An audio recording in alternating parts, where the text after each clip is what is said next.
Il a été béni avec le dragon d'eau. Dieu a scellé en lui et a réveillé ses pouvoirs des années tard combattre le dieu de tous les dragons. Depuis le plus longtemps, le groupe d'îles d'Ayaka a abrité à la fois des humains et des êtres spirituels, alors que la plupart des esprits sont faibles et inoffensifs. Certains d'entre eux ont un pouvoir divin. Et à cause de leur présence, l'île regorge toujours d'énergie naturelle, appelée les énergies. Les humains peuvent maîtriser l'énergie laïque pour lutter contre les mauvais esprits. Et le père de Yukito, Akodo, est le plus grand maître laïque de son temps. Mais un jour, un être spirituel puissant vivant à l'intérieur du volcan devient soudainement fou furieux, provoquant l'éclosion du volcan. Tous les habitants de l'île, je dois évacuer. Mais Makoto reste en arrière pour combattre le grand et sacrifier sa vie, protéger son fils Yuto, pour qu'il puisse accomplir son destin, et devient le maître-lit le plus fort un jour. 11 ans plus tard, Yukito est un solitaire émotionnellement détaché qui a vécu dans une famille d'accueil dans la ville au cours de la dernière décennie. Le lendemain de sa cérémonie de remise des diplômes sur le continent, un fou nommé Sagawa Jingi, un des élèves de Makoto, vient le chercher dans son école, mais Yuto l'évite du mieux qu'il peut. Ne voulant pas abandonner, Jimmy l'emballe simplement dans un sac magique et l'emmène sur la deuxième île d'Ayaka. Il rappelle à Yuto perplexe qu'il a vécu ici jusqu'à l'âge de 5 ans, mais Yukito se souvient à peine de son enfant. Bientôt, ils sont accueillis par Momoko, la propriétaire de la maison familiale de Yanagi, et Sanji, le maire de la ville d'Ayakashima et le tuteur légal de Yuto. Momoko conduit tout le monde à la maison d'enfance de Yuto, où il voit une photo de son père, qui il ne reconnaît même pas. Momoko lui dit que son père, Makoto, était un homme avec d'incroyables pouvoirs surnaturels. Tout le monde croit que Yukito a hérité des incroyables talents de son père. Yuto n'a aucune idée de tout ça, et il demande pourquoi diable a-t-il été soudainement fourré dans un sac de voyage magique et attiré pour cette île après toutes ces années d'abandon en famille d'accueil. Et le maire répond que c'était à cause de son père. Volonté dans la volonté, Mikado avait mentionné que s'il mourait, et le jeune Yukito sera envoyé sur le continent, mais il serait rappelé quand il serait grand. Bientôt Jingi lui montre sa chambre, mais soudain, une bulle de savon flotte à l'intérieur à travers sa fenêtre. Jingi lui dit que c'est un esprit inoffensif, les Matama, et Yukito les trouvera tous sur l'île. Puis Jinji demande pourquoi Yukito agit comme un gamin émo et ne se rapproche pas des gens autour de lui. Yukito répond que quand il était enfant, lui et les autres enfants de la famille d'accueil sont allés pique-niquer à Riverside, mais un enfant là-bas commence à être méchant avec lui. Cela a rendu Yuto fou, et l'eau a commencé à tourbillonner autour de lui. Et avant qu'il puisse comprendre, la rivière avait attaqué l'enfant. Ça s'est reproduit plusieurs après ça. Alors Yuto a commencé à garder ses distances avec les gens, après avoir mis fin à son histoire de sanglots. Quand Yukito se retourne, il voit un Jingi ennuyé jouer à des jeux vidéo sur son téléphone. Alors il quitte la maison, dire à Momoko qu'il sort se rafraîchir la tête. Yukito essaye de calmer sa mère, mais soudain un Tamadrop est juste derrière lui, tombe dans la rivière et se transforme en monstre effrayant. Avant que le monstre puisse posséder le cerveau de Yanagi, Jinny utilise sa magie et le sauve. Il dit à Yuto que le Matama inoffensif peut se transformer en Ayamatami une fois qu'il est attiré par l'aura sombre des gens qui l'entourent. Soudain, le monstre apparaît devant eux. Mais Jin est prêt avec sa chance, et avec une énorme explosion d'énergie magique, il détruit l'Ayamatami, mais avant qu'il puisse finir de se vanter de lui-même, le monstre réassemble son corps et apparaît derrière Jing. Cette fois, Jingi jette Yukito dans le ventre d'eau du monstre. Cela rend Yukito super, et bientôt sa colère se transforme en un pouvoir magique qui a éclaté le ventre de l'âme Tamami. Et Jingi étonné se rend compte que Yuko a une force brute et utilise bientôt sa propre magie pour sceller le monstre. Jingi dit à un Yukiko abasourdi qu'il a peur de ses propres pouvoirs, et pour éviter de faire des conneries folles avec eux, il doit apprendre à les contrôler. Jingi propose de devenir son maître, et soudain Yukito voit en lui une silhouette semblable à un frère qu'il a sauvé il y a 10 ans quand le volcan est entré en éruption sur Ayaka. Le lendemain, Jingi se réveille avec une gueule de bois brutale. On dirait qu'il a été écrasé par un camion. Il trébuche dehors et voit Yanagi qui est profondément concentré, essayant de contrôler son énergie. Jingi lui dit de se concentrer plus fort et de ressentir son énergie vitale. Mais Yukita lui donne un œil de côté, parce qu'il ne sait rien de toute énergie. Alors Jimmy lui dit que l'énergie Lei est une puissance vitale coule profondément dans la terre, et il envoie des vagues massives sous l'île d'Ayaka. Les maîtres laïcs comme eux puisent dans cette énergie pour garder les choses sous contrôle. Sujinji a demandé à Yuto de lui montrer le sort qu'il lui a appris l'autre jour, mais Yukito finit par se ridiculiser, en réussissant simplement à éclabousser son propre visage. Alors Ginji démontre son sort, et bientôt, il crée une figurine d'eau comme lui et s'en vante à Yanagi. Puis il part à Ukyo, se rend compte que la personnalité de Ginji pourrait puer l'alcool, mais il est certainement très fort. Après un certain temps, Yukito se retrouve au sanctuaire de Kasen, où deux humbles grognements nommés Shataro et Yako se battent les uns avec les autres pour savoir qui se battra. L'actuel Araminimus Jangi leur arrache la demande d'emploi, en disant qu'il va entraîner Yuto avec eux. Plus tard, Jingi dit à Yuto que Yako et Shataro ont son âge, et il peut être ami avec eux. Mais Yanagi, qui ne s'est jamais fait d'amis, demande s'il est normal pour eux de parler à quelqu'un qui ne sait pas comment contrôler ses pouvoirs. Jingi répond qu'ils sont tous les deux des maîtres laïcs, qu'ils ne soient pas dérangés par lui. Puis Jingi lui dit que le sanctuaire Kaizen gère tous les incidents liés au Matami sur l'île, et le prêtre en chef de ce sanctuaire, Karumi Haruaki, est son aîné. La demande d'emploi que Jimmy a arrachée aux deux avant parle d'un Matami qui est récemment apparu près du canal, et si un Matami est corrompu, ils deviennent Haramatami. causant des problèmes sur l'île. Soudain, un Haramatami apparaît de l'eau. Et Jingi demande à Yukito de s'en occuper seul. En disant ça, il s'enfuit. Et Yukito chie presque son pantalon parce que Jingi, stupide, ne l'a pas averti du monstre. Il commence à courir après Jingi et bientôt le monstre les attaque et ils tombent dans la rivière. Après avoir séché leurs vêtements, ils se cachent derrière une vallée pour observer la créature de loin. Mais bientôt ils commencent à se chamailler pour savoir qui combattra le monstre. L'agitation a poussé le monstre à les trouver. Et Jingi s'enfuit comme un poulet à nous. Mais le monstre commence à le suivre. Alors Yuto chante son sort et bientôt une vague d'eau frappe le monstre, le faisant tomber sur le sol. Cela donne à Jimmy une chance d'activer sa propre énergie yin-yang. Et bientôt, il pique l'œil du monstre avec sa magie et le brise en morceaux. Après un certain temps, le monstre se transforme en figure d'eau. Et Yakida lui rappelle qu'il était du canal hier soir, boire et faire la fête avec ses amis, donc l'Hayamatami doit être né après avoir absorbé l'humidité à proximité et est devenu un énorme monstre. Bientôt, la figure de l'eau se transforme à nouveau en Hayamatami. Et Yakido se rend compte que le monstre continue de suivre Jingi parce qu'il a été créé par lui hier soir. Le monstre commence à attaquer Jimmy et avant que Yuto puisse activer son sort, Maître Karuma du sanctuaire Kaizen chante son sort et détruit l'Hayamatami. Karuma dit à Jimmy que cause de ses actions imprudentes et une consommation d'alcool sans fin qui a donné naissance au monstre. Karuma prend Jinji et le tourne.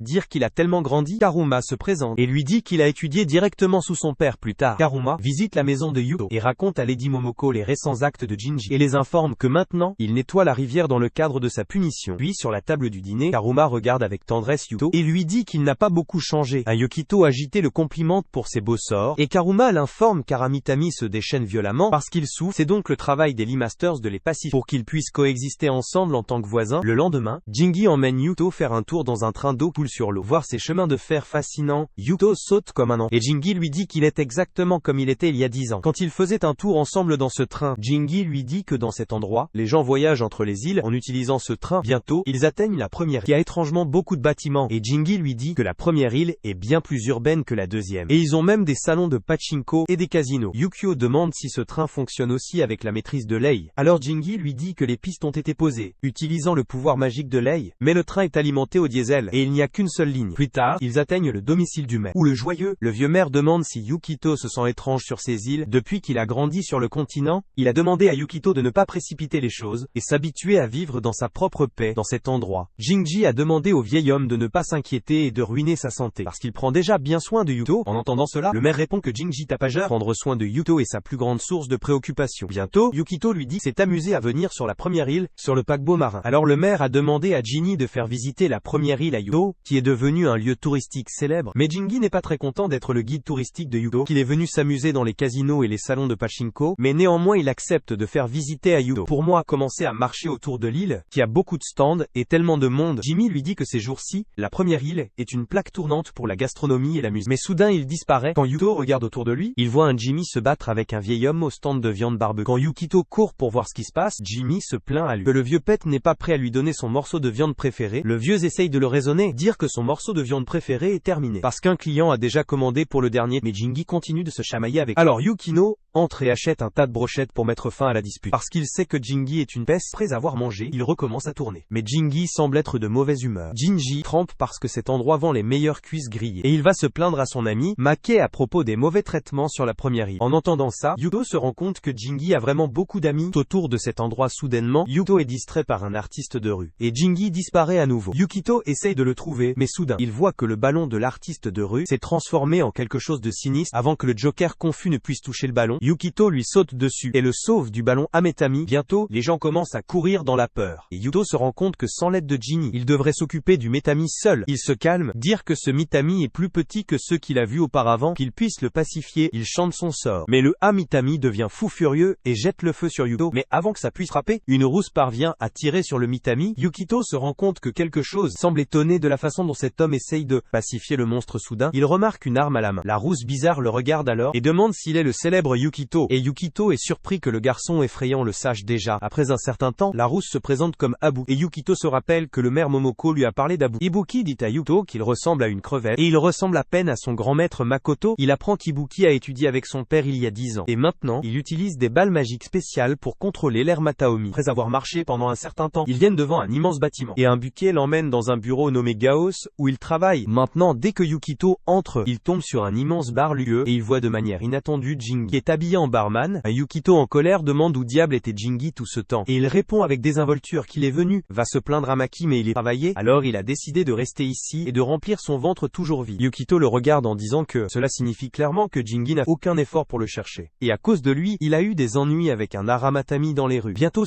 Yuki entre et offre un verre à Yukito et demande à Jingi d'en faire un pour lui aussi. Jingi apprend d'eux qu'un Haramitami est apparu dans la zone touristique. Et Abuki répond que cela s'est produit ces derniers temps. Puis Yuto demande curieusement à Abuki quelle technique utilise-t-il pour pacifier le Mitami. Parce qu'il a remarqué que sa technique est très différente de Jingi. Et Kurama il ajoute que quand Kurama a utilisé son sort, le Matami semble si heureux d'être restauré. Mais juste maintenant, quand Abuki a utilisé son arme, Yukito ne pouvait plus sentir la présence d'Air Matami. Cela rend Abuki un peu frustré. Et il répond qu'il tue les Matami et ne les apaise pas. Il explique que son maître, Makoto, avait l'habitude de pacifier les Minimus en les purifiant et les ramener à l'énergie lait. Encore une fois, Jingi et Kurama utilisent la même technique d'équilibre pour créer l'harmonie, mais ils les tuent donc il n'y a aucune trace du Metami laissé derrière. Quand Yukito demande pourquoi il les a tués, Ibuki répond que c'est parce qu'il tue des humains. Comme il y a beaucoup de touristes sur la première île, il est important de les neutraliser le plus tôt possible pour assurer leur sécurité. Quand Yukito soutient que Kurama parvient à pacifier le Metami et sauve les gens aussi, Abuki rit amèrement et répond que Kurama ne se soucie que de l'harmonie de l'énergie lei et pas les gens dont il ne se soucie de rien, sauf suivre les enseignements de leur maître mort. Ibuki explique qu'il ne s'est jamais soucié de purifier l'Haramatami en premier lieu, parce que même après avoir changé de forme, ces créatures peuvent nuire aux humains. Alors il tuera chacun d'eux. Yuto se lève avec colère et déclare qu'il ne permettra pas à Ibuki de faire ça, et Ibuki répond qu'il ne se soucie pas de son éthique et de ses valeurs inutiles. Soudain, une fille aux cheveux violets nommée Ebara entre dans le bar et dit à Ibuki que leur patron, Mata, a trouvé la cible. Quand Yukito demande si un nouvel Haramitami est apparu, Ibuki répond que c'est le corps principal de celui qu'ils ont tué avant. Il explique que typiquement, Haramitami a un noyau qui ressemble à un globe oculaire. Mais celui qu'ils ont tué avant n'avait ni élève ni iris, donc fondamentalement, c'était une petite partie qui est sortie d'un plus grand Haramitami, et le corps principal est ailleurs. Jingi propose d'accompagner Abuki, mais il lui demande d'entendre Yuto et de rentrer chez lui. Et avant de partir, il dit à Yukito que s'il veut savoir autre chose, le bar est toujours ouvert pour lui. En rentrant à la maison, Jinni dit à Yukito qu'Ayuki fait partie d'une entreprise de sécurité, appelée Ayaka Security, fondée par Ayuki. Officiellement, ils sont une entreprise de sécurité, mais ce sont en fait des exterminateurs d'Eromatameni. Yuto est déconcerté d'entendre ça. Jingi pense qu'Ibuki fait un excellent travail, que l'île a tellement d'étrangers, et cela a perturbé l'énergie de la First Island. Il dit à Yukito qu'une barrière a été érigée autour de la zone touristique quelques fois par an, mais certains s'y faufilent. Et remercier Ibuki et son équipe pour leur travail acharné ne blesserait personne. Quand Jinji remarque que Yukito est perdu dans ses pensées, il lui dit que Metami et Harametami ne peuvent pas être mesurés en utilisant des normes humaines. Quand Yuto demande ce que Kurama pense des méthodes d'Ibuki, Jingu répond qu'il ne les aime et prévient Yukito de ne jamais mentionner Kurama et Ibuki l'un devant l'autre, qu'ils ne s'entendent pas tous les deux. Soudain, Jingi se rend compte qu'il a oublié de récupérer son argent. Ibuki s'enfuit laissant Yuto se demander comment diable s'est-il retrouvé avec quelqu'un d'aussi irresponsable comme Jingi. En marchant vers les lignes marines, Yukito entend à nouveau une agitation et il court rapidement vers la zone et dépasse les gardes. Dire qu'il est aussi un maître lai et il peut les aider avec l'Aromatami. Bientôt, il se retrouve face à face avec un énorme monstre avec un œil, et tout comme Ibuki a dit que ce monstre est le corps principal, Yuto rassemble ses forces et chante le sort. Et soudain une vague d'eau le monte. Des cris à glacer le sang sortent de sa bouche. Mais le monstre se prépare à attaquer à nouveau Yuto. Cependant, bientôt, un groupe de tireurs d'élite commence à attaquer le monstre. Et Jingi esquive rapidement Yukito sur le mur. Demandant pourquoi il essayait d'agir comme un Batman seul, le garde leur dit de reculer. Dire qu'ils vont gérer ça à leur manière. Bientôt, le garde dit à Abuki qu'ils n'ont plus de balles. Et Jinji demande à Abuki s'il utilisera à nouveau la magie noire. Abuki dit à Yuko que c'est ainsi qu'il gère ses monstres. Et bientôt, il active sa puissante énergie. Et soudain, son bras devient monstrueusement gros et volumineux. Genki dit à Yuto qu'Abuki utilise sa magie noire pour absorber l'énergie du monstre, et c'est contre les lois de la maîtrise lei. Bientôt, le monstre saute devant Abuki, mais il lui brise cruellement le visage et sort le noyau de son corps. Puis il écrase le noyau pour boire son jus. Et Yukito a failli bâillonner à la vue. Le lendemain, Jingi emmène Yuto sur la troisième île. Et Yukito réalise que la troisième est encore moins développée que la deuxième île. Quand Yukio demande si Jenny visite souvent cette île, Jenny nie, disant qu'il l'a amenée ici parce qu'il voulait voir Karuma. Cette île n'a que des forêts et des sanctuaires. Alors Jenny se présente ici uniquement pour les festivals. Quand Jinny dit que seul Karuma et ses étudiants idiots utilisent régulièrement cette île, Yukito demande avec hésitation s'il peut devenir ami avec. Entendre ça, Jinny sourit et lui assure qu'il peut être ami avec eux. Si ça marche bien, soudainement, ils entendent les deux étudiants idiots les appeler à le sanctuaire. Il les accueille sur la troisième île et informez-les que leur maître leur a demandé de se rencontrer. Yuto et Jingi en montant la montagne, Uake demande à Yuto s'il s'est habitué à la vie sur l'île d'Ayaka, et Yukito répond qu'il est toujours déconcerté par beaucoup de choses, comme Matama et Marineliner, mais tout le monde sur cette île est gentil avec lui. Tout le monde qu'il rencontre lui sourit, et même s'il connaît à peine l'endroit, tout le monde lui est très accueillant. Bientôt, ils atteignent l'affaire au sanctuaire. sanctuaire. Et Yuto peut sentir que cette île est très différente de la première. Et deuxième, les amis expliquent que le sanctuaire Kaizen est dédié à l'adversaire, dieu dragon de l'eau et du feu. Quand Yukiko s'enquiert des dragons, ils lui disent que depuis les temps anciens, les deux dragons ont vécu sur la 4e île. Mais des catastrophes se sont produites à chaque fois que l'on s'est déchaîné, alors le sanctuaire a été construit pour les pacifier. Fukuake lui dit que l'histoire du dragon est vraie, parce qu'un dragon s'est déchaîné quand ils étaient enfants, et cela a provoqué l'éruption du volcan, détruire complètement la première île. Il pointe aussi vers une île stérile, et raconte que le dragon de feu s'est déchaîné sur la 4e île, et un lac de cratères aurait été laissé compte après que le dragon d'eau l'ait pacifié. Entendre le mot dragon, Yuto commence à avoir des flashbacks du passé, mais soudain, il revient au présent. Quand il se rend compte que le trio l'a laissé seul, bientôt, Jingi recommence à se comporter comme un gamin, dire qu'il est mort de fatigue et qu'il a besoin d'un verre pour guérir sa gueule de bois. Les garçons l'appellent un vieux pet, mais Jingi attrape les deux amis et demande-leur de l'accompagner, boire et regarder les fleurs de pêcher ensemble. Mais dès qu'il commence à marcher, il glisse et tombe dans la boue. En attendant, Karuma s'approche de Yuto et l'accueille au sanctuaire Kaizen, et l'emmène voir les archives du sanctuaire. Il offre des bonbons à l'orange. Yuto continue à chercher un doux manju. Puis Karuma demande pourquoi Yuto voulait le rencontrer, et Yukito répond que l'autre jour il a rencontré Ibuki et il l'a vu exercer un air de matami, mais il a utilisé des balles au lieu d'un sort magique. Après avoir été Yuto, Karuma commente que cela a dû être une expérience horrible pour lui. Quand Yukito demande quoi Ibuki et ses méthodes sont différentes, Karuma continue à l'interroger sur sa connaissance de l'énergie laïque. Après avoir entendu ses réponses, Karuma déclare prendra la position de Jingi et aider Yukito à en savoir plus. Puis Karuma emmène Yuto sur le balcon et pointe vers les 3 autres îles. Il demande à Yukito de se concentrer et de sentir le grand courant de l'air. L'énergie coule sous les îles Ayaka. Bientôt Yukito commence à ressentir une étrange poussée d'énergie, des sanctuaires historiques, forêts et rochers. Puis il demande à Yukito d'essayer de diriger ses pensées plus profondément pour voir le grand public, d'où les maîtres laïcs empruntent le pouvoir et l'utilisent pour tisser des sorts. Bientôt, Yukito bourdonne d'excitation et dit Karuma qu'il a vu un énorme courant scintiller au profond de la terre, qu'il regarde un matama, et explique que ces créatures sont des bulles, produites par cette énergie lei, et peuvent se transformer en air matami s'ils sont corrompus. Ainsi, en tant que maître lei, leur mission est de les purifier et de les ramener à leur courant d'origine. Quand Yuto me dit qu'Ibuki a mangé un matami, Karuma répond que consommer un ara matami signifie devenir, se corrompre pour qu'Ibuki devienne lentement un ara matami lui-même. Plus tard, Karuma a interrogé Jingi sur le bien-être d'Ibuki, et Jingi répond qu'il n'a pas l'air si beau, son corps montre définitivement les effets néfastes de la consommation d'oromatami. Quand Karuma appelle Ibuki un imbécile qui se sac, répond Jingi que c'est parce qu'il ne souhaite plus voir personne mourir. Puis Karuma demande à Jingi d'enseigner correctement à Yukito, donc pas besoin de venir le voir tard. Énergie dans un bouki. Quand Jingi répond qu'il ne semble pas fait pour être enseignant, Karuma n'est pas d'accord, en disant que Yuto regarde silencieusement Jingi, et quelque part au plus profond de ses souvenirs, il cherche Jingi, qu'il a sauvé dans le passé. Pendant ce temps, les deux étudiants de Karuma l'emmènent dans un jardin de fleurs de cerises, et déclarent qu'ils souhaitent être amis avec lui. Au début, Yuto est ravi d'entendre ça, mais soudain, ses horribles flashbacks prennent le dessus sur son nez, et son sourire se transforme en un triste soupir. Mais les garçons demandent s'il souhaite rejoindre leur maître et s'entraîner sous lui. Yukito répond qu'il s'entraîne déjà sous Jingi. Les garçons soufflent et répondent dire que Jingi est un professeur inutile, et Yuto ne devrait pas gaspiller son entraînement potentiel sous lui. Ils emmènent Yukito sur leur terrain d'entraînement, et lui disent qu'ils souhaitent tester ses capacités. Bientôt le Fukuake ringard place une graine sur le sol, et chante un sort. Et bientôt la graine germe dans une plante. Bientôt l'autre nerd plante aussi son arbre à l'aide de la magie. Mais le sien, peine plus grand Fukuake. Bientôt, ils commencent tous les deux à se battre pour savoir qui a le plus d'énergie li et qui a mieux performé, laissant Yukito agir en tant qu'intermédiaire avec beaucoup de difficultés. Yukito parvient à empêcher les deux idiots de s'arracher. Pour les distraire, Yukito demande aux deux de lui expliquer le sort, afin qu'ils puissent mieux apprendre les choses. Alors ils ont tous les deux mis une expression faciale fière, et lui dire de concentrer son énergie vitale. Et pour mieux s'entraîner, Yuto devrait rejoindre leur maître. Il guide Yukito pour calmer son esprit, libérer son corps et diriger son pouvoir dans la mer pour le faire germer. Yukito peut à peine comprendre les instructions, mais comme Karuma lui avait déjà expliqué le flux d'énergie de lait, il teste cela sur la graine. Les deux idiots pensent qu'un amateur comme Yukito sera à peine capable de faire germer la graine, mais à leur stupéfaction, dès que Yuto concentre son énergie, la graine se transforme en plante, et soudain elle commence à pousser en un énorme pêcher. Les branches se répandent dans toutes les directions, avec des pêches mûres partout dans l'arbre, et les racines commencent à creuser plus profondément dans le sol. Les deux enfants lui crient de contrôler son pouvoir, sinon il finira par ruiner le terrain d'entraînement. Mais Yukio n'a aucun contrôle sur son énorme flux d'énergie. D'un autre côté, Jingi regarde les enfants jouer, saute dans la branche de l'arbre, et leur demande de demander l'aide des anciens chaque fois que nécessaire. Charnière se tient derrière Yuto et lui que pour contrôler l'énergie de lei, il doit se concentrer sur l'harmonie. Il lui demande de ne pas utiliser son pouvoir s'il n'a aucun contrôle sur celui-ci. Il demande à Yuto de chanter les sorts avec lui. Et bientôt l'arbre cesse de grandir et reprend sa forme originale. Yukito remercie Jingi de l'avoir encouragé et de l'avoir aidé avec les sorts. Puis Yukito s'excuse auprès des deux amis et pour leur avoir fait peur avec ses pouvoirs. Après s'être remis sur pied, les deux font l'éloge de la démonstration incroyable de Yuto et leur disent qu'il est incroyablement puissant. Quand Yukito leur demande nerveusement s'ils n'ont pas peur de lui, ils répondent qu'ils ne le sont pas et qu'ils veulent qu'il étudie avec eux. Yukito est heureux que les garçons n'aient pas peur de lui. Mais il décline poliment leur offre d'aider ensemble. Parce qu'il veut que Jingi soit son professeur, Yukito fait de son mieux pour apprendre les sorts par cœur. Mais parfois il finit par les oublier. Jingi continue de l'aider et il s'entraîne. Pour aider Yukio à contrôler cette explosion d'énergie insensée, il aide Yukito à apprendre à contrôler l'énergie pour qu'elle ne coule pas et demande à Yukito de renverser la position de son sort, puis il saute dessus. Cela aidera Yukito à équilibrer les sorts lourds et à tirer le meilleur de son pouvoir. Cependant, soudainement, un tremblement de terre frappe l'île, distrayant Yukito, et bientôt Jingyu était allongé sur le sol. Jingyu lui dit que s'il est distrait par un tremblement de terre, cela signifie qu'il a encore besoin de beaucoup d'entraînement. Le lendemain, pendant le déjeuner, un autre tremblement de terre frappe à nouveau l'île d'Ayaka. Momoko lui explique qu'Ayaka est une île volcanique, donc elle continue d'être touchée par des tremblements de terre. Quand Yukito demande nerveusement s'ils n'ont pas peur d'eux, elle répond qu'Ayaka et leur maison qu'ils ont assez de trousses de premiers secours et de casques pour évacuer. Donc Yukito n'a pas à s'inquiéter de ça. Bientôt, Jinji se précipite à l'intérieur et demande à Momoko s'il y a eu un autre tremblement de terre tout à l'heure. Quand Momoko accepte, il lui demande de lui donner de l'argent pour ses boissons. Yukito demande pourquoi diable a-t-il besoin d'argent quand un tremblement de terre frappe. Jinji répond qu'aujourd'hui, ils visitent la tombe de leur maître. Ils marchent tous les deux jusqu'à la tombe de Makoto. Et Jingi chasse le Métamus et demande à Yukito de l'aider à nettoyer la tombe. Il verse de l'eau sur la pierre tombale, plante des jeunes arbres et brûle des bâtons d'encens. Bekiro demande pourquoi il visite la tombe après le tremblement de terre. Et il apprend d'un groupe de personnes âgées que le dragon doit être en colère hier soir. Ils doivent donc prier pour protéger Makoto. Bientôt, Jinji demande à Yukito de s'asseoir à côté de lui et lui offre un verre, mais il refuse parce qu'il n'a toujours pas dépassé son âge pour boire. Le vieil homme là-bas répond que cela a plus de 10 ans, qu'il n'aurait pas survécu à l'éruption majeure si Makoto ne les avait pas sauvés. Quand Yukito demande curieusement ce que son père a fait il y a 10 ans, la vieille gronde Jingi pour ne pas avoir parlé de son père à Yukio. Alors Jingi prend son verre et demande à Yukito s'il a entendu parler des 2 dragons de la région d'Ayaka. Yukito répond qu'il a entendu parler des dragons de feu et d'eau. Alors Jinji lui explique que les tremblements de terre ici sont causés par le dragon de feu, qui est un courant énergétique majeur, qui est imprégné d'énergie. De plus, les volcans sous l'île sont plus actifs maintenant, parce que c'est devenu trop fort, parce qu'il y a 15 ans, le lac de la 4e île a complètement séché. En plus de cela, le dragon d'eau a également disparu, et cela a causé une destruction de l'équilibre entre le feu et l'eau. Donc, à moins que les choses ne reviennent à la normale, il est possible que la 4e île éclate à nouveau. C'est Maître Makoto qui a exécuté le rituel de pacification du dragon, et supprimé le pouvoir du dragon de feu. C'était la force déchaînée de la nature, et cela aussi tout seul. L'île est paisible depuis d'une décennie. À cause des rituels de Makoto, la vieille dit à Yuko que l'île doit beaucoup à son père mort, et il est comme un dieu vivant pour eux. Entendre ce, Yukito rend hommage à son père, en disant qu'il ne le connaît pas vraiment, mais il est sûr qu'il était une personne formidable. Après un certain temps, Yukito et Jani remarquent les cheveux violets Ibara d'Ayaka Security, mais elle part sans les saluer. Alors Jingi emmène Yukito dans une autre tombe, et lui dit qu'aujourd'hui c'est aussi le anniversaire de la mort et soudaine des parents d'Ibara. Yukito remarque un trousseau de clés, avec un joli porte-clés sur le sol, à côté de la tombe. L'après-midi, ils visitent tous les deux la première, parce que Yukito veut rendre le porte-clés à Ibara. Bientôt, ils rencontrent les étudiants de Karuma, Yako et Chitaro, à nouveau, et Jingui gâche à nouveau leur nom. Yukio demande quoi ils sont sur la première île, et ils répondent tous les deux que le tremblement de terre de ce matin a perturbé l'énergie de l'île. Donc leur maître Karuma leur a demandé de vérifier les villes. Yako et Shikaro leur disent qu'ils n'ont rencontré aucun problème, mais ils patrouilleront dans toute la zone, parce que leur maître les a instruits. Quand le duo apprend que Jimmy et Yukito sont en route pour Ibara, ils deviennent soudainement nerveux et leur disent au revoir, disant qu'ils se reverront une fois la patrouille terminée. Quand Yukito demande s'ils ne visiteront pas Ibara avec eux, ils lui disent avec hésitation qu'ils ne peuvent, parce que les choses entre Ayaka, la sécurité et leur maître ne vont pas bien. Bientôt, ils arrivent chez Abuki et le saluent. Dire qu'ils sont venus livrer un objet perdu, Abuki leur dit de le signaler à son assistante Makita. Et avant de partir, il demande à Yukito de prendre soin de lui, parce que les choses pourraient devenir difficiles aujourd'hui. Après un certain temps, il parle à Makita de bouleverser Ibara, parce qu'il faisait la fête près de la tombe. Alors Makita le rassure que sur l'île d'Ayaka, ils envoient leurs morts avec un sourire. Mais ça dépend de comment ils sont morts, et c'est toujours difficile pour Ibara. Quand Yukio demande ce qui est arrivé à ses parents, Makita répond qu'il y a quelques années, un feu Arametama est devenu assez grand pour brûler une maison. Abuki s'en est occupé mais il n'a pas pu sauver tout le monde. Midama lui dit que la vie des gens et les actions de Midama sont déterminées par le flux d'énergie. Il est donc important de tout accepter avec le sourire, mais beaucoup de gens ne sont pas prêts à accepter la nature de l'Ayaka île pour qu'ils expriment leur frustration en tuant les Haramatami, sentir que l'atmosphère devient sombre avec leur conversation. Jimmy essaye d'alléger l'ambiance pour Yukito. Bientôt Makita se rend compte qu'il a vraiment fait un fardeau, et Yukito avec ses pensées, et il s'excuse auprès de lui. Quand Yukito donne le clé à Makita, il lui demande de le livrer à Ibara lui-même. Bientôt Ibara vient à la boutique, et Yukito lui donne les clés. Makita lui a demandé de dire merci à Yukito, et elle le remercie avec hésitation. Dire qu'elle aurait eu des ennuis sans ses clés. Yukito lui dit qu'il s'est aussi excusé auprès de ses parents pour avoir fait la fête le jour de leur anniversaire de mort. Soudain, le sol recommence à trembler, et Jinji annonce que cette fois c'est un Matami, avec beaucoup d'énergie du feu, et Ibara épuise bientôt Mito. Leur dit avec un but. Ibara agit de manière imprudente chaque fois qu'un Matami de feu apparaît. Entendre ce Jingi et Yukito courir pour chercher Ibara, alors que le feu se propage rapidement, consommer tout sur son passage. Jingi Jinji libère rapidement un torrent de magie de l'eau, éteindre les flammes et sauver une fille prise dans le chaos. Sa concentration s'aiguise alors qu'il fait signe à Yuto, l'exhortant silencieusement à rechercher Ibarra. Au milieu de la fumée et de la destruction, la police commence rapidement à prendre le contrôle de la scène chaotique, repousser la foule et sécuriser la zone. Pendant ce temps, Eva court à toute vitesse, chantant ses sorts avec détermination, tandis que Yuto la suit de près, son objet tranchant comme un rasoir. Alors qu'elle aperçoit un Haramitamae attaquant deux enfants terrifiés, sans hésitation, elle saute devant la créature. Protéger les enfants du mal. Elle leur fait signe de s'enfuir aussi vite qu'ils le peuvent. Ne perdez pas de temps, Ibarra charge à Lara Metami. Ses sorts sont prêts, mais avant qu'elle ne puisse faire, le Metami contre avec une explosion de feu qui la frappe, la forçant à trébucher. La douleur la traverse, mais elle refuse d'abandonner. En chantant un autre sort, elle parvient à esquiver la prochaine attaque. À ce moment-là, les souvenirs des derniers moments de ses parents lui traversent l'esprit. Elle voit le feu Matami qui leur a élève et une rage écrasante monte en elle. Alimentée par la colère et le chagrin, elle se jette au Matami avec tout ce qu'elle a. Déclenché une attaque féroce. Lara Matami riposte avec une énorme boule de feu, vise directement sur elle comme cela semble inévitable. Yuto entre dans la création d'un bouclier protecteur autour d'elle. Yukito demande immédiatement à Ibarra si elle allait bien, mais soudain, Matami commence à attaquer la barrière d'eau de Yukio. Il utilise sa chance pour ouvrir les jets d'eau, pour éteindre le feu de l'Aromatami, mais après un certain temps, le monstre lait utilise plus de feu pour prendre contrôle des faibles sorts d'eau de Yukito. Bientôt, ouais, et Shataro court vers eux, demander s'ils vont bien dès le feu. Matami devient fou furieux et commence à faire tourbillonner un anneau de feu autour de la barrière de Yukito. Yuto supplie les autres de s'enfuir, mais Ibarra ne court nulle part, parce qu'elle sait si elle s'échappe, les Matami viendront après eux, et les citadins seront pris entre deux. Ibarra saute en l'air de toutes ses forces, claquant sa poigne de fer dans le visage de l'Aramitami. La force de son attaque résonne sur le champ de bataille. Étourdir le démon momentanément, elle évalue rapidement le chaos autour d'elle et appelle les autres, les exhortant à la soutenir et à rester à l'écart des flammes qui se paillent. Elle sait qu'elle ne peut pas se permettre d'être prise au dépourvu. Yukito s'avance, canaliser son charme pour donner à Ibarra la force dont elle a besoin. Une vague d'énergie coule à travers lui, et bientôt une puissante vague d'eau s'écrase sur le Matami, essayez de l'affaiblir. Mais le démon secoue l'attaque et se lève, rugissant d'une fureur renouvelée. Réalisant qu'ils ont besoin de plus de puissance, Yukito se tourne vers Yako et Shitaro, les exhortant à combiner leurs forces avec la sienne. Cependant, les deux ainsi se battent aux côtés de Yuto et Ibarra à la place. Déterminés à affronter directement le démon, leur entêtement frustre Yuko, mais il n'y a pas de temps pour argumenter. Alors que la bataille fait rage, soudainement des flammes se dirigent vers eux. Yako et Shitaro, féroces et implacables, réagissent rapidement, utilisent leurs ventilateurs et leurs bâtons pour dévier l'attaque ardente. Ils renvoient les flammes vers le Matami, bloquant momentanément son avance. Saisissant l'occasion, Yukito convoque une autre vague d'eau, tremper à nouveau le démon et garder le feu à distance. Ibarra n'hésite pas. Elle charge en avant et porte un autre coup, écrasant à la tête du Matami sa poigne de fer, frappant avec une puissance implacable. Pendant un moment, on dirait qu'ils ont gagné, mais le Matami rugit une fois de plus, commence à se retirer, essayant d'échapper à leur assaut incessant. Le groupe refuse de le laisser fuir. Alors ils courent après le Matami. Leur détermination inébranlable, ils coordonnent leurs attaques, combinant leurs capacités uniques en une poussée d'énergie collective. Leur puissance combinée submerge le Matami, pacifié enfin le démon déchaîné. Alors que les flammes s'éteignent et que le champ de bataille se calme, le groupe se tient ensemble victorieux. Leur travail d'équipe et leur détermination inébranlable les avaient menés à bien, prouvant que leur force réside dans l'unité. Juste quand ils pensent que le danger est plus de 3 Metami attaquent la ville en même temps, Ibarra leur a demandé de s'enfuir, mais Yukito utilise son sort d'eau pour attaquer les Mitami, mais il finit par se forcer. Le Messie ici n'est pas du tout affé. Alors Ibarra leur a demandé de s'échapper après avoir distrait les Mitami, parce qu'il n'y a aucun moyen qu'ils puissent gérer 3 puissants Mitami par eux-mêmes. Mais avant de pouvoir s'échapper, les Matami bloquent leur sort et les piègent dans sa gamme de pare-feu. Cependant Kurama vient à leur secours et pacifie le Matami, tandis qu'Abuki utilise son arme pour en tuer un autre. Soudain, un troisième Matami essaye de les attaquer, mais avant que Kurama puisse le pacifier, Abuki le tire avec son arme. Kurama donne un regard dangereux à Abuki, et Yuto peut déjà sentir la tension entre eux. Le Mitami se transforme en quelque chose de dangereux, et Abuki se prépare à utiliser sa magie noire, mais Kurama l'arrête en disant que c'est illégal, et Buki lui demande de faire chier et de ne pas interférer dans la et lui dit que comme ils étaient trop faibles, ils n'ont pas pu sauver leur maître. Kurama utilise son sort pour briser le Metami. Mais Ibuki le tire et court vers lui pour le consommer, mais Kurama utilise sa magie pour l'arrêter, dire qu'il perdra sa capacité à redevenir humain, mais Ibuki n'est pas prêt à aller. Bientôt ils se battent tous les deux pour se protéger, et Yukito se rend compte que s'il continue à se battre comme ça, puis le Matami se réveillera à nouveau, mais soudain Jinji arrive comme un héros, et apaise l'œil de Matami, et demander aux deux autres de se jeter la tête dans l'eau, pour réfléchir à leurs actions. En entendant cela, ils se tous les deux cogner et s'excuser auprès de leurs élèves d'agir comme des enfants. Avant de Kurama prévient Ibuki que leur maître mort ne voudrait jamais qu'ils s'engagent dans la magie noire. Entendre ça, Abuki répond qu'il ne se soucie pas de ce que pense un mort. Alors il utilisera ce pouvoir pour effacer ses regrets passés.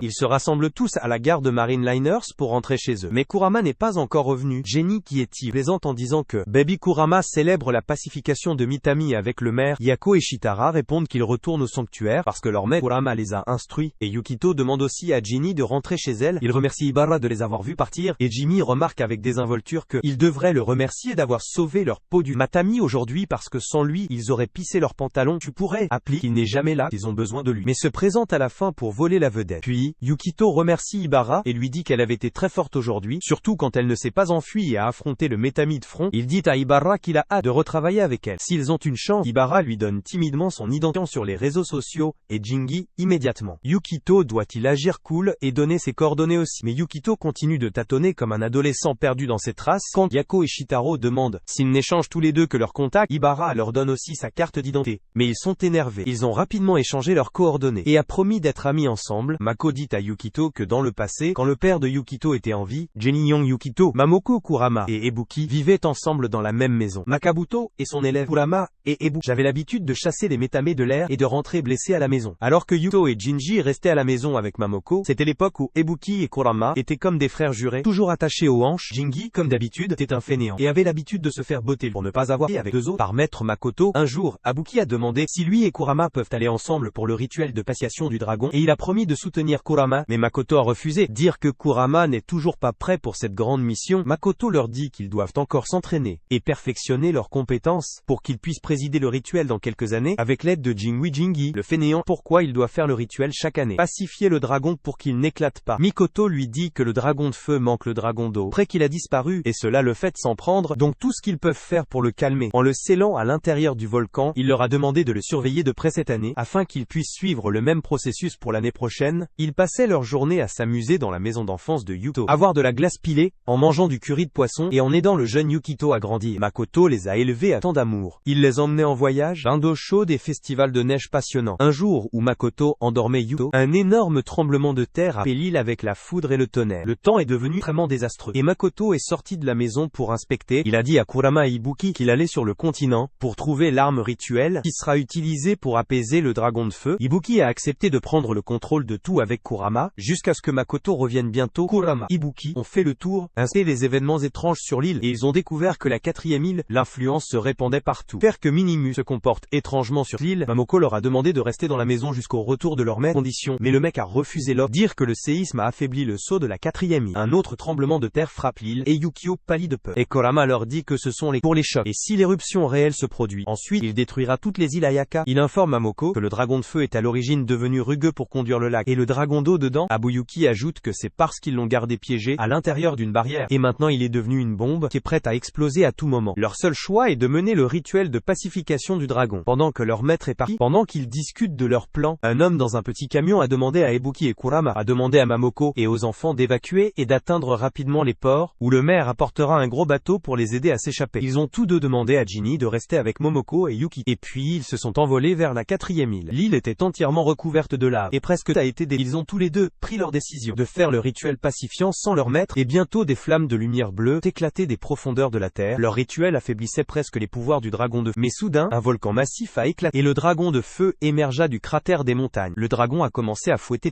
provoquant plus de destruction et de chaos. Le duo s'est rendu compte que ce dragon est toujours piégé par le phoque. Alors ils ont décidé de venir terminer le rituel et le sceller complètement. La barrière a été faite par leurs ancêtres, et était encore assez fort pour tenir le dragon pendant un certain temps. Alors ils ont commencé à y injecter plus de puissance pour qu'il ne se détache. Protéger l'île était le dernier espoir d'Ibuki et Karuma, et ils continuent à verser plus d'énergie dans la barrière en utilisant les sorts, tandis que le dragon grognait et fouettait de colère. Soudain Ibuki est tombé au sol parce qu'il était très épuisé, mais il a demandé à Karuma de continuer à sceller le dragon sans se soucier de lui, mais assez tôt, le dragon parvient à briser le sceau du sanctuaire et se prépare à viser son feu sur Abu. Mais avant que le feu n'atteigne Abuki, Kuruma entre et le sauve de se brûler. Abuki le regarda avec colère et surprise, demandant pourquoi diable a-t-il arrêté de sceller le dragon pour le sauver. Mais soudain, ils ont vu maître Makoto sortir des flammes, combattre impitoyablement le dragon pour le pacifier. Le museau massif du dragon qui a presque atteint le ciel, dangereusement plané sur eux. Makoto s'est excusé d'être arrivé en retard, et je me suis préparé à effectuer à nouveau le rituel. Il met l'outil rituel dans le sol et chante ses mantras. Et bientôt le dragon est pris dans les chaînes. Mikoto a dit aux garçons que s'ils ne scellent pas, le dragon va les baiser parce qu'il est trop tard pour arrêter l'éruption. Et ils doivent aussi empêcher les îles Ayaka d'être détruites. Quand les garçons ont demandé s'ils seraient capables de faire ça, Makoto a répondu que c'était possible s'il risquait sa vie. Ebuki a proposé d'accompagner Makoto, mais Makoto a demandé à Karuma d'emporter Ebuki et de s'enfuir. Karuma a fait ce qu'on lui a demandé, à contre-cœur avec beaucoup de difficultés. Karuma laisse tomber Ibuki sur le sol, et un Ibuki en colère se rend compte que Karuma est gravement blessé aussi. Puis il a regardé autour de lui pour voir que l'éruption était devenue plus massive, et crié de colère et d'impuissance. La bataille du phoque et du dragon était massive, et le ciel était rouge toute la nuit. Le lendemain matin, quand les gens ont regardé autour d'eux, il semblait que rien ne s'était passé. Mais en une seule nuit, Ayaka avait subi de terribles dommages. Quand Karuma et Ibuki ont marché vers le cratère pour chercher leur maître, ils l'ont trouvé assis là. Mais quand ils ont regardé de près, ils ont réalisé qu'il était mort. Pourtant, ils souriaient si Ibuki est tombé par terre, souhaitant désespérément que leur maître revienne, mais il était parti depuis longtemps dans la bataille hier soir. Après cela, Karuma et Ibuki se disaient beaucoup sur leur avenir en tant que maître laïque, et ils se sont finalement séparés plusieurs années tard. Ibuki est revenu après avoir appris des sorts dangereux. Et maintenant, ils ont tous les deux des relations tendues, après que Makoto ait terminé l'histoire. Yuto regarde en direction de Jimmy, et réalise que cette nuit dangereuse, c'est Jimmy qui l'a sauvé et calmé. Un après-midi, en faisant une sieste, Yukito se rend compte qu'il ne fait pas de cauchemar. Depuis qu'il a déménagé sur cette île, et il se réveille soudainement en s'étendant et en toussant. Et Jingi s'assoit immédiatement à côté de lui pour lui demander s'il va bien. Quand Jingi regarde dans les yeux de Yukio, il voit qu'ils ont pris une légère nuance de bleu. Mais avant qu'il puisse demander quelque chose, le téléphone portable de Yukio sonne avec un message. Yukito vérifie son téléphone pour voir ses amis ont fait une discussion de groupe. Je prévois de sortir dimanche. Ginny regarde par derrière et demande joyeusement si Yukito va au festival Kaizen dimanche. Puis, Ginny entre et apporte un masque actuel et le donne à Yukito. Dire que les gens portent ça pendant le festival. Puis il lui dit que cette messe utilisée était celle de Maître Makoto le dimanche. Le Jingi et Yukito atteignent le terrain du festival et Yuto est excité de voir un énorme rassemblement. Les amis de Jimmy le trouvent bientôt et lui demandent de les accompagner jusqu'à l'étal. Mais Jimmy décide de rester avec Yuto et le taquine en lui disant qu'il utilisera son argent et ils s'amuseront ensemble. Mais soudain, il voit un bara vêtu d'un joli kimono et Yukito lui demande de l'accompagner pour trouver Chitaro et Yako. Tandis que Jenny continue de les regarder comme s'il est un chien errant. Jinki emmène Yukito de l'autre côté et lui demande de complimenter Ibara. Dès que Yuto se retourne et la complimente, Ibara ne répond pas, mais elle lui envoie un SMS disant merci. Bientôt, il commence à se promener dans les étals et Jingi continue de lui demander d'acheter quelque chose. Soudain, Yukio entend Yako et Chitaro gronder leur maître Karuma parce qu'il a vendu tout leur charme comme cadeau à tout le monde. Ils entrent dans la hutte et ils commencent tous à trier les charmes pendant que Jin, comme d'habitude, se relâche. Soudain, Kurama remarque le masque de Yukito et lui dit que le voir ramène de vieux souvenirs de leur maître. Entendre ce Yukito demander pourquoi les gens portent des masques le cas en festival. Alors Kurama répond qu'à l'époque, même les non-humains participaient à ce festival et ils étaient des dieux et des monstres. Donc les masques sont une raison d'oublier qui on est et de profiter du festival. Après un certain temps, lorsque le tri des charmes est fait, Kurama a demandé aux enfants de profiter du festival. Pendant que lui et Jingi dirigeront la boutique, Jigi se révolte en disant qu'il doit s'occuper des enfants et aller avec eux en tant que tuteur. Mais Kurama lui a demandé d'arrêter de se reproduire de ses élèves. Il quitte la boutique en bavardant et en plaisantant entre eux quand Yuto ressent un étrange mal de tête et qu'il est assis par terre en se tenant la. Quand Ayara lui demande s'il va bien, il répond qu'il a soudainement le vertige, mais il est d'accord pour alléger l'ambiance. Yukito demande aux enfants de manger quelque chose, puis de jouer à des jeux. Bientôt, ils commencent à déguster de la nourriture délicieuse et toutes sortes de jeux dans le festival. D'un autre côté, Shuji se promène comme un solide, maudissant Kurama de l'avoir fait travailler comme un âne. Bientôt, il voit les quatre s'amuser ensemble et décide de les éponger. Mais il décide de ne pas faire ça aux pauvres et pas. Bientôt, Shatara remarque Ibara a des ampoules en portant les pantoufles en bois et lui a demandé s'il devait lui apporter des pansements. Yuto suggère de faire une pause. Mais soudain, Momoko s'approche d'eux pour leur demander ce qu'ils font. Quand elle apprend qu'Ibara a du mal à marcher, elle le pensait pour elle et lui demande de ne pas sous-estimer une ampoule, car ils vont ruiner ses jolis pieds. Puis elle regarde un Yukito souriant et lui dit que son père souriait comme lui quand il venait au festival et créait du chahut avec son ami mère. Bientôt, Ibara reçoit un appel d'Ibu qui lui demande de passer le téléphone à Yuto. Dès que Yukito prend l'appel, il lui demande si Ibara s'amuse et Yuka répond qu'elle l'est. Alors Ibuki sourit soulagé de l'autre côté, mais soudain, Yuto reçoit une autre attaque et il tombe par terre. Et bientôt, ses yeux deviennent bleus. Yukito se rend compte que c'est comme quand il a perdu le contrôle de son pouvoir quand il était enfant, craignant de blesser tout le monde. Yukito s'enfuit du festival vers les forêts profondes. D'un autre côté, Kurama remarque que l'eau de l'étang est un peu instable. Et bientôt, il voit Yukito courir dans la forêt. Bientôt, Yukito s'arrête sous un arbre, mais il a peur. Quand il voit que son ombre s'est transformée en forme de dragon, il essaye de maîtriser son pouvoir et de se calmer. Mais le pouvoir ne cesse de s'étendre et d'émaner de son corps. Il tombe sur le sol impuissant. Mais soudain, il se souvient comment Jimmy l'a aidé à se calmer. Et il suit sa méthode. Bientôt, il parvient à se contrôler et soudain, il voit un homme masqué brillant qui le loue et lui dit qu'il est prêt à devenir un âne boiteux. Sur le chemin du retour, Yukito pense à l'homme masqué. Puis il rencontre Jingi. Il le remercie de l'avoir aidé à apprendre à contrôler ses pouvoirs. Mais soudain, un volcan entre en éruption et tout le monde le regarde avec peur. Le sol commence à trembler, tout le monde panique. Réalisant que c'est similaire à ce qui s'est passé il y a 10 ans, le maire demande à tout le monde de se calmer et les informe de la situation actuelle et il leur demande de se diriger vers le milieu de la place. Il demande à Momoko de demander aux insulaires de rentrer chez eux et de se préparer à l'évacuation. D'un autre côté, Jimmy sourit en regardant le volcan parce qu'il se souvient des temps passés. Mais quand il voit un Yukito paniqué, il demande si Yukito aime ou déteste l'île. Au début, Yukito pense qu'il est devenu fou, mais il répond qu'il aime ça parce que c'est un endroit agréable et il s'est fait des amis ici en entendant ses sourires et répond qu'il aime l'île aussi. Et moi disparaît. Le lendemain matin, les répond de nouveau. Tandis que Yuto continue de recevoir des éclairs d'œil de dragon, Momoko lui demande s'il va bien et lui donne ensuite un sac de sécurité, lui demandant d'évacuer évacuer. Quand Yuto lui demande si elle n'évacuera pas, Mamoko répond qu'elle fait partie du comité de prévention des catastrophes. Elle doit donc attendre que tout le monde est évacué. En plus, Jinji peut être à la maison d'une minute à l'autre. En entendant cela, Yuto répond que lui aussi attendra Jimmy et aidera les autres. En attendant, bientôt Yuto commence à aider Momoko dans l'évacuation et elle lui demande de garder un œil sur les personnes âgées pendant qu'elle monte sur le bateau. Après un certain temps, Kurama visite le port et demande à Momoko s'il peut emmener Yukito avec lui, et elle a qu'il emmène Yuto dans un endroit isolé et lui dit qu'il veut raconter quelque chose sur sa naissance. Ses élèves s'inquiètent un peu et lui demandent s'il devrait laisser Yukito et lui seul. Kurama leur demande de rester parce qu'ils ont aussi besoin de connaître la vérité. Puis il leur dit que la catastrophe qui affecte actuellement l'île d'Ayaka, causée par le dragon de feu, qui vit ici, son pouvoir est incontrôlable parce que le pouvoir de son rival dragon d'eau a disparu et cela a perturbé l'harmonie énergétique de l'île sur l'île. Les étudiants de Makoto ont donc été chargés d'utiliser leur pouvoir pour aider les habitants de l'île et rétablir l'équilibre de l'eau. Ça explique qu'il y a 15 ans, le pouvoir du dragon d'eau s'est considérablement perdu et c'est Maître Makoto qui a géré la situation, mais il essayait de restaurer le pouvoir du dragon d'eau en utilisant un certain rituel. Et il a réussi à extraire le dragon d'eau affaibli du lait d'énergie mais qui a donné naissance à un bébé Yuto sous forme d'énergie de l'eau. En faisant cela, le dragon d'eau pourrait gagner sa force d'antan et tournez-vous pour jeter de l'énergie une fois. Et la mystérieuse force de l'eau et le talent de Yuto est tout parce qu'il est né pendant ce rituel et tout cela signifie que Yuto est l'incarnation du dragon d'eau. Et bientôt Kurama confirme ses soupçons avec une expérience, mais pour que Yukito reprenne sa vraie forme et apporter l'harmonie à l'île, il devrait libérer son énergie piégée de 15 ans. Il demande à Yuto de grandir en bonne santé et fort, continuer à s'entraîner, et un jour, il deviendra la vraie version de lui-même. Il dit ensuite aux trois qu'il ira sur la 4e île pour faire ce que Maître Makoto a fait il y a des années, et les informe que Jingui s'occupera d'eux. Yukito est contre la course à nouveau, et veut aider Kurama et d'autres à apprivoiser les dragons. Mais Shikamaru lui dit qu'ils ne sont pas assez entraînés, et seront faibles. Mais soudainement, ils se rendent compte que Kurama est en train de se saquer. Tout comme Makoto l'a fait, ils ont commencé à paniquer. Mais Yato et Shitara sont toujours contre l'idée de suivre leur maître, posant plus de problèmes. Mais soudainement, Ibara apparaît et leur dit qu'elle est d'accord avec Yuto. Ils doivent aller aider leur maître et sauver leur vie. D'un autre côté, Kurama atteint le sanctuaire du dragon de la 4e île, commence à chanter une longue prière, sceller le dragon. Soudain, Ibuki apparaît derrière lui, mais Kurama lui demande de rester à l'écart et de regarder. Ibuki répond qu'il peut vaincre le dragon seul et il n'a pas besoin de l'aide de Kurama. Bientôt la nostalgie et ils se souviennent du lieu de mort de leur maître. Mais bientôt ils recommencent à se battre. Soudain, le sol sous eux roche à nouveau et le dragon de feu émerge de l'ouverture volcanique. Et Ibuki ne perd pas de temps et libère rapidement son énergie de magie noire. Et malgré que Kurama lui ait demandé de ne pas faire ça, il saute vers le dragon. Kurama utilise son énergie pour retirer Ibuki de la bouche du dragon et déclare qu'il s'en occupera seul. Bientôt il vole vers le dragon déchaîné. Mais Ibuki le sauve. Ils volent tous les deux ensemble dans les airs, combiner leurs énergies et attaquer le dragon avec lui. Mais soudain, le dragon se jette sur Ibuki et l'écrase contre la montagne. Kurama choisit rapidement Ibuki et il voit que le dragon s'est presque transformé en Aromatami. Kurama essaye d'emmener Ibuki, mais le dragon Aromatami déchaîne une énorme boule de feu et énergie maudite. Mais étonnamment, Yukito le bloque. Kurama et Ibuki réalisaient que leurs étudiants ont atteint la 4e île. Pour les aider, Jingi a appris le secret de Yuto et ils étaient tous les deux petits quand il aidait Yukito à marcher. Mais dès que bébé Yuto a tenu son doigt, une rafale d'eau a émergé de nulle part et Jingi a commencé à s'y noyer. Mais heureusement, Maître Makoto a brisé le sort et a dit à Jingi